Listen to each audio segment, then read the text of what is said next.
प्यारे बच्चों, आप सबका ज्ञान कुंज चैनल पर स्वागत है।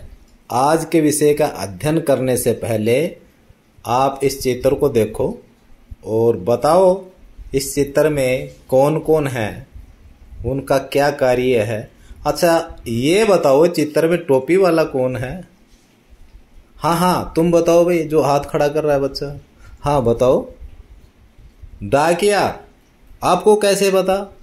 आपके घर आया था? क्यों आया था भाई? चिट्ठी लेकर आया था। अच्छा आपको पता लग गया अब डाकिये का क्या काम होता है? चिट्ठी लेकर आना अर्थात संदेश लाना। तो बेटा पता लग गया सभी को, सभी विद्यार्थियों को, बच्चों को पता लग गया डाकिये का क्या काम होता है। हाँ, समाचार एक जगह से दूसरी जगह पहुंचाना। बच्चों इसी तरह कुछ और भी डाकिये होते हैं जिनको भगवान का डाकिया कहा जाता है। क्या आप ऐसे डाकियों के बारे में जानते हैं? बताओ यदि आप जानते हैं तो। अच्छा नहीं पता किसी को? कोई बात नहीं, आज हम भगवान के डाकिये कविता का अध्ययन करेंगे और उसके अंदर हम जानेंगे कि भगवान के डाकिये कौन कौन से हैं, वो किस प्रकार के समाचार लाते हैं, उनके समाचारों को कौन पढ़ पाता है। ये सब बातें हम कविता के अध्ययन में जानेंगे। इसलिए प्यारे बच्चों अपने पाठ्य पुस्तक भाग 3 निकालो और अध्याय नंबर 6 भगवान के डाकिये खोलो। कविता का नाम है भगवान के डाकिये और कविता को लिखने वाले का नाम है रामधारी सिंह दिनकर। लिखने वाले से मतलब है कवि। कवि का क्या नाम है बच्चों? रामधारी सिंह दिनकर। अब कविता का अध्ययन करते हैं। पक्षी और बादल ये भगवान के डाकिये हैं। कवि कहता है पक्षी और बादल भगवान के संदेश वाहक हैं। वो भगवान का संदेश हमारे लिए लेकर आते हैं, जो एक महादेश से दूसरे महादेश को जाते हैं। और ये पक्षी एक देश से दूसरे देश भी चले जाते हैं। हम समझ नहीं पाते हैं, मगर उनकी लाई चिट्ठियां, उनके द्वारा लाए गए संदेशों को हम समझ नहीं पाते हैं, मगर उनकी लाई गई चिट्ठियां पेड़ पौधे पानी और पहाड़ बाँचते हैं। पेड़ पौधे पहाड़ और पानी उनकी लाई गई चिट्ठियों को पढ़ लेते हैं, अर्थात वो जो संदेश लेकर आते हैं उन संदेशों को पेड़ पौधे पानी और पहाड़ समझ लेते हैं। कहने का भाव यह है पक्षी और बादल की भावनाओं को हम नहीं समझ पाते, अर्थात मानव नहीं समझ पाता, लेकिन प्रकृति की चीजें समझ जाती हैं। समझ में आया बच्चों? भगवान के डाकिये कौन कौन हैं? हाँ बताओ भाई। हाँ, पक्षी और बादल। क्या मनुष्य उनके चिट्ठियों को पढ़ पाता है? शाबाश, सही उत्तर दिया आपने। नहीं।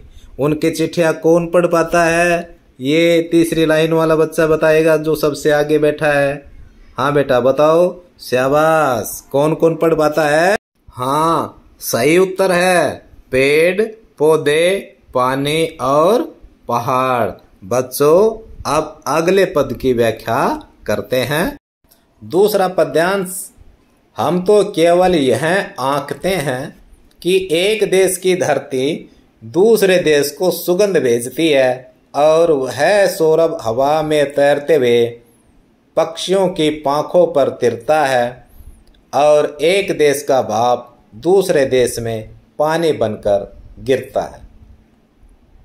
कवि कहता है मनुष्य प्रकृति की क्रियाओं के बारे में केवल स्थूल रूप को ही देख पाता है। वह सोचता है कि एक देश की धरती दूसरे देश को हवा के माध्यम से सुगंध भेज रही है। वह सुगंध आसमान में तैरते हुए पक्षियों की पंखों पर तिरता हुआ दूसरे देश पहुंच जाता है। मनुष्य सोचता है कि सूर्य की गर्मी से पानी भाप बनकर आसमान में उड़ता है, बादल बनकर बरसता हुआ दूसरे देश में पहुंच जाता है। लेकिन वास्तव में ये प्रकृति की चीजें संसार के सब लोगों को प्रेम और भाईचारे का संदेश देती हैं। प्रकृति के लिए सारा संसार समान है, उसके लिए ना कोई छोटा है ना कोई बड़ा है, अर्थात प्रकृति किसी के साथ कोई भेदभाव नहीं करती है। हाँ तो प्यारे बच्चों, आपको इन पंक्तियों में कुछ समझ में आया? हाँ भाई बताओ, हाथ खड़ा जो कर रहा है बच्चा। हाँ बिल्कुल ठीक बताया, प्रकृति सबको समान समझती है, तो हमें भी एक दूसरे को समान समझना चाहिए। और क्या समझ में आया? कोई और बच्चा? हाँ चलो आप बताओ भाई। हाँ आपने बहुत अच्छा उत्तर दिया कि हमें मिलजुल कर रहना चाहिए। आओ अब इस कविता के अभ्यास के प्रश्नों की व्याख्या करते हैं। पहला प्रश्न है, कवि ने पक्षी और बादल को भगवान के डाकिए क्यों बताया है? स्पष्ट कीजिए। बच्चों उत्तर है, पक्षी और बादल भगवान के डाकिए इसलिए कहे गए हैं क्योंकि ये एक देश से होकर दूसरे देश में जाकर प्रेम भाईचारे का संदेश पहुंचाते हैं। ये पूरे संसार को अपना घर मानते हैं, किसी से किसी भी प्रकार का भेदभाव नहीं करते। इसलिए कवि ने पक्षी और बादल को भगवान के डाकिए कहा है, क्योंकि भगवान का भी यही संदेश है कि सारा संसार एक परिवार है। अगला प्रश्न है, पक्षी और बादल द्वारा लाई गई चिट्ठियों को कौन कौन पढ़ पाते हैं? सोचकर लिखिए। उत्तर, पक्षी और बादल द्वारा लाई गई चिट्ठियों को केवल पशु पक्षी पेड़ पौधे नदियां व पहाड़ ही पढ़ सकते हैं। अगला प्रश्न, पक्षी और बादल की चिट्ठियों में पेड़ पौधे पानी और पहाड़ क्या पढ़ पाते हैं?